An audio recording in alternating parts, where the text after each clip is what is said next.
Well, my dad went to live with his sister under the pretense that they were going to start a community for rest and relaxation and respite for pastors. And during that time that he was there, he assaulted my cousin Jess and, abused her.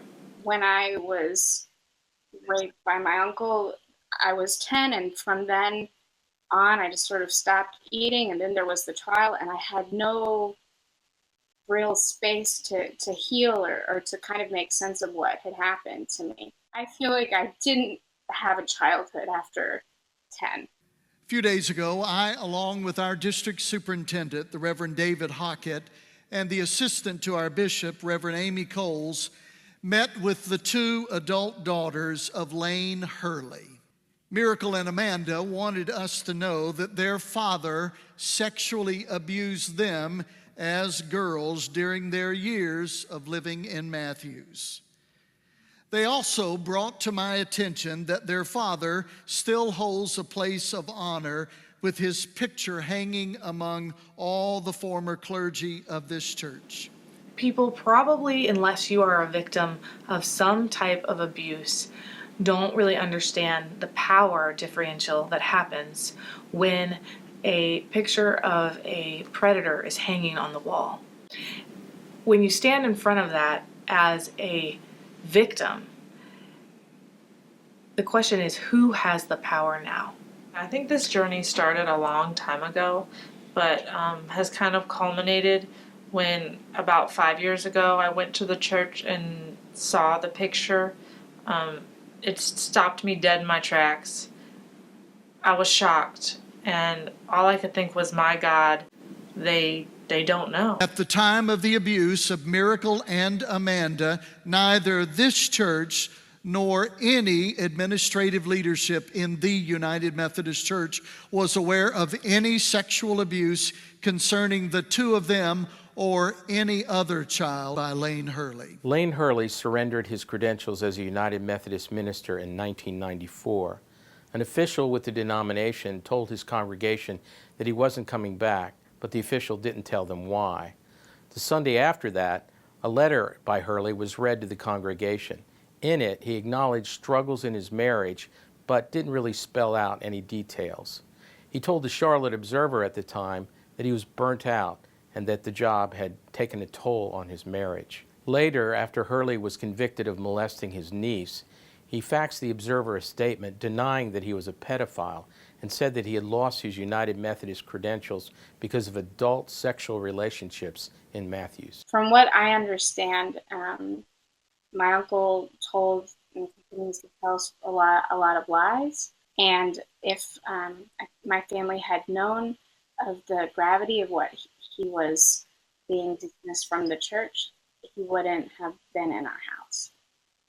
And he lived right next to my room. So he basically had full access to me during the night or during the day when my parents weren't there. The culture that needs to change is that when you are a bystander, you really do have some culpability. And so the message that we need to change for people is that we don't have to be silent. And you don't have to be silent either.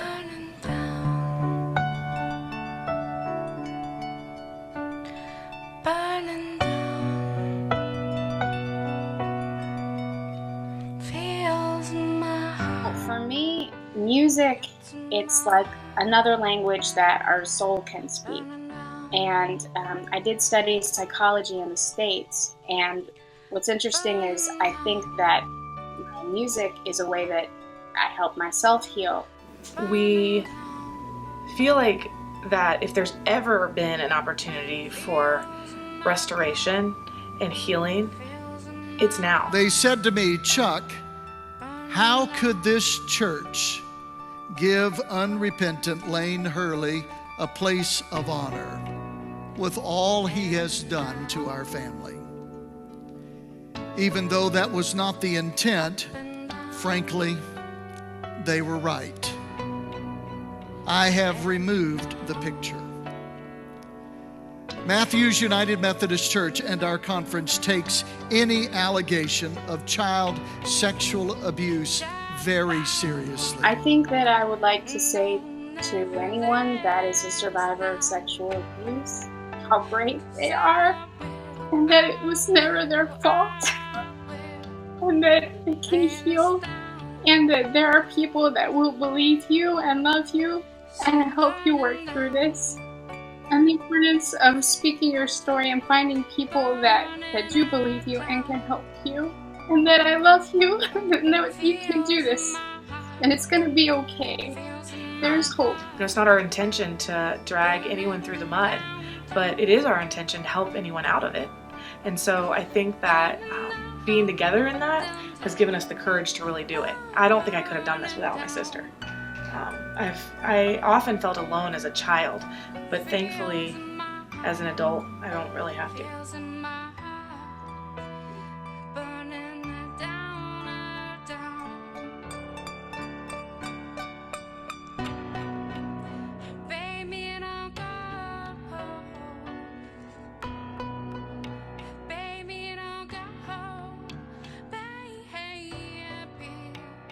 Don't you go